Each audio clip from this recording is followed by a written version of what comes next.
اللهم لك الحمد كله ولك الشكر كله وإليك يرجع الأمر كله علانيته وسره.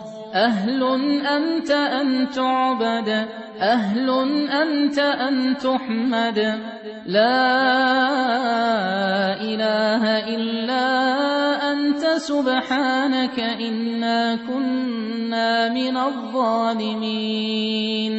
اللهم اهدنا فيمن هديت، وعافنا فيمن عافيت، وتولنا فيمن توليت، وبارك لنا فيما أعطيت، وقنا واصرف عنا شر ما قضيت.